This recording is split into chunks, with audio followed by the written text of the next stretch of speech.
The U.S. economy is on a collision course with incomes. I mentioned in yesterday's video how GDP for the third quarter, that massive 5% number, that was likely the last hurrah for the disinflationary boomlet. And the statistics the Bureau of Economic Analysis put out today on personal spending and incomes, most of all, shows exactly what I mean. There was the most telling statistic was the personal savings rate. For the month of September, the savings rate tumbled back all the way to 3.4%. That was from 4.0% in August. And it was the lowest since last December, which shows not just that savings are low or maybe too low, but that incomes are the biggest problem to the U.S. economy. Not spending. Spending follows incomes.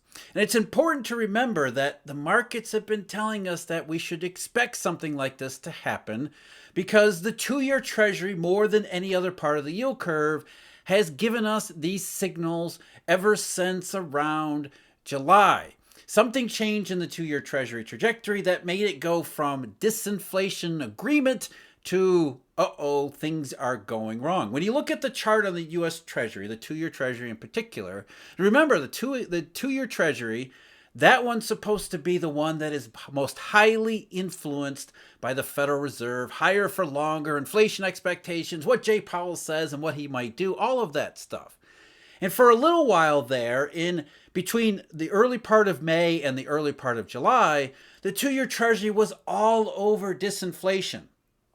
Remember how in the wake of the banking crisis, the first part of the banking crisis, everybody was hedging like crazy and the two-year rate fell precipitously in March and it stayed low through April and May. But then in the early part of May into June and then July, the two-year Treasury was disinflation, unwinding some of that bank crisis urgency hedging, but really getting the signals and the sense of the disinflationary wave that was hitting the global economy, the temporary boost to consumer spending, business spending a little bit, but most of all, sentiment.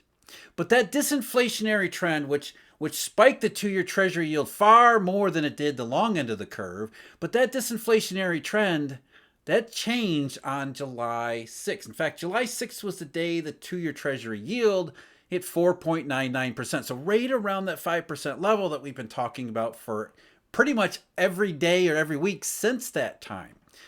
Since July 6th, that's when there was an inflection in the two-year Treasury rate. It had been rising rather rapidly, and then since July 6th, that change in trajectory. Rates have been up after initial hiccup in July, so rates were still going up throughout the summer, but at a much reduced rate until September 20th and 21st. Ever since then, the two-year Treasury, and not just the Treasury, also markets around the world, the German bunds, the Schatz in Germany, that one too. Since September 20th, the 2 years has experienced yet another inflection point. Now, no longer is it rising. The two-year rate is now flat to modestly lower. Again, sticking around that 5% level. In fact, today, as I'm speaking, the 2 year is right back to 5.04. So what is it that the 2 year is telling us? Well, the 2 year was telling us initially, again, disinflationary trends, some other things, some factors tied to the banking crisis and unwinding some of the hedges there. But the post-July inflection, this change in trajectory for rates, and you can see the chart just continues to roll right over. What that tells us from July forward is a couple of things. OPEC and oil prices. There's some collateral issues as we talked about, especially recently. But in terms of general macro considerations, the 2 year was talking about the U.S. economy's collision with incomes. What we're seeing now in the personal savings rate, what we've already been seeing for months in terms of personal incomes and how that is going to, not likely to, that is going to impact spending moving forward if it hasn't already in October. So the 2 year was picking up on the disinflationary boomlet as far back as July, telling us it was going to run out at some point. And the Bureau of Economic Analysis statistics on personal income especially, as well as spending and savings, They tell us exactly why. To understand what the savings rate is saying, we need to go back and review how we got here. How did the savings rate not just get to 3.4%, but if you look at the chart, the savings rate fell really low in 2022, then rebounded into the middle part of 2023, and now it's gone lower again. What was that all about? The savings rate, of course, that's about personal income on the one side and personal spending on the other side. The savings is basically the difference between the two. And when you listen to mainstream commentary or the Federal Reserve talk about it, they never really talk much about incomes. They simply mention the labor market. And we're supposed to infer from their words on the labor market that incomes must be relatively robust. I'll give you an example. In the meeting minutes for the September FOMC meeting, this is what it said first before giving us the warning that we're actually seeing in the data. In their discussion of the household sector, participants observed that aggregate consumer spending had continued to exhibit considerable strength, supported by the strong labor market and by generally strong household balance sheets. But then they gave us the warning. However, many participants remarked that the finances of some households were coming under pressure amid high inflation and declining savings, and that there had been an increasing reliance on credit to finance expenditures.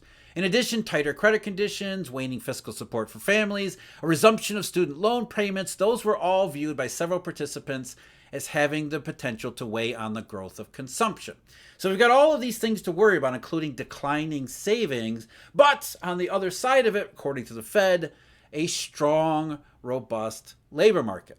And why is it strong and robust? Mostly because of the unemployment rate, rather than looking directly at the income statistics. Because when you do that, that's where you see the warning, the warning of the collision in the economy. That's where it really stands out. But as I said, we need to go back and review how we got to this particular position. And of course, it all started, like everything else of the last several years, during the Uncle Sam intervention stipend payments of 2021. We got through the rest of 2021 getting past Uncle Sam's generosity. What you see from nominal disposable personal income is that incomes had actually flattened out. So while the U.S. consumer and many businesses were riding the wave of Uncle Sam's generosity and continued inflows, continue high levels of savings, the actual underlying income had slowed way down. In fact, it was relatively flat late 2021 toward the early part of 2022. Now, American spending was relatively stable because Americans were working through their savings. And so what you see is that a huge savings rate as, again, government money went flowing into personal banking accounts. And then most Americans, some Americans spent them, but most Americans use them slowly over time to maintain their level of spending regardless of income. But those two factors started to realign in 2022 as the effect of those stipends, government transfers began to really wane. And when those two factors started to come together, that's when the personal savings rate started to drop down into incredibly low levels. It got down as low as, I believe, 2.7% in the latest figures. It's been revised back and forth along the way, but under 3% by the middle of 2022. And that seems to be the part where consumers, they don't want to go any lower. They want to go through any more of their savings. But fortunately for them, a couple things happened at that point. One, incomes began to stabilize. So nominal disposable personal income that had been flat to lower 2021 into 2022, that began to rise at a relatively stable pace. So that helped out a little bit. But what worked against consumers and the overall economy was that prices had surged enormously, especially with oil March, April, May, and June of 2022, which meant that even though nominal incomes had stabilized, American incomes as well as American spending, and around the rest of the world too, you're getting paid a little bit more, but it cost a lot more for necessities, for budgets, for spending, for everything else. So the American consumer was falling further and further behind in 2022, even though income stabilized. The second half of 2022, however, that's when disinflation showed up, and with a relatively stable track in nominal disposable incomes or nominal incomes overall, it allowed consumers a little bit more room to continue to spend as they had before. You see this in the real figures too, where real disposable personal income actually started to rebound in the second half of last year as nominal incomes were relatively stable. But even that wasn't enough to maintain the economy. We got into the situation where we're talking about recession at the end of last year, largely because incomes just weren't being generated enough of a rate. Disinflation wasn't helping out enough until January of 2023. And you see it on all of these charts. You see it in GDP, you see it in the monthly spending numbers. In particular, January was the month where once again, Uncle Sam sort of came to the economy's rescue. So we had the disinflationary ingredients put together beforehand, disinflation in prices, which allowed spending to stabilize a little bit, still the concern over recession. But then in January, a huge increase in disposable personal income. In nominal terms, it was 2.6% just in January alone. And where did this come from? It wasn't necessarily the private marketplace, though some of it was wages and salaries, but it was wages and salaries that were imposed on private businesses in the form of minimum wage increases. And a huge chunk of that January increase in income was from Social Security. The increase in Social Security in January of 2023 was 8.7%. An 8.7% cost of living adjustment that went right into nominal incomes that a lot of Americans immediately spent. So you had disinflation in prices, suddenly an artificial increase in incomes, mostly artificial increase in incomes in January, and suddenly we got the basis for the middle 2023 disinflationary boomlet. You have lower prices, higher incomes, higher government transfers, all of that stuff. But it wasn't going to last because at the same time, despite the Federal Reserve's assurances that the labor market was strong and robust and maintaining itself, trouble was brewing in incomes. Incomes were already starting to slow down because the labor market had slowed down a lot more than you would guess from the rhetoric out of the Federal Reserve or the mainstream media for that matter.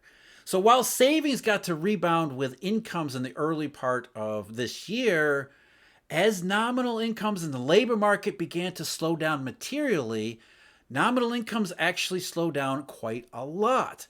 As a result, Americans continued to spend at basically the same rate as they had before.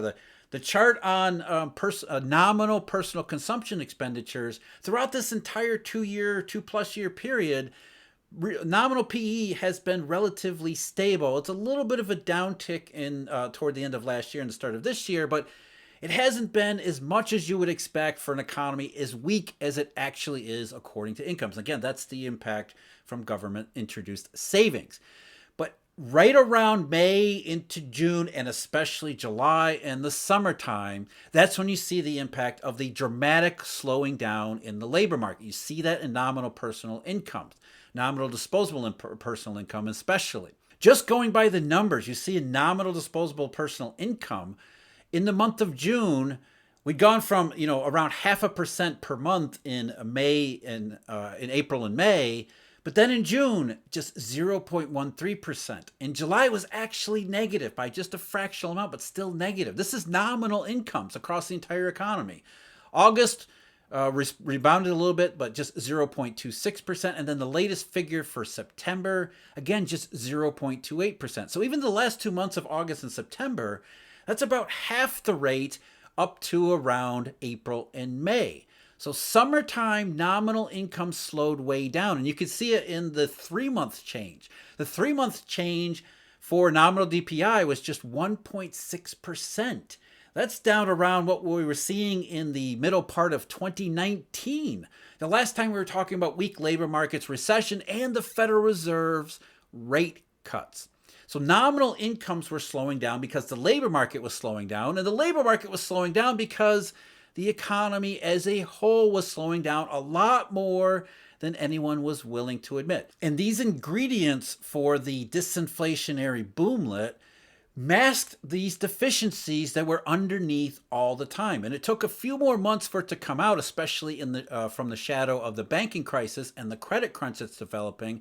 But now, across the summertime into the autumn, we begin to see more and more we're on a collision course with incomes. And incomes are a reflection of the overall economic situation in the labor market, which tells us that there is a serious slowdown that's not just 1 month or 2 months. We're now several months into it.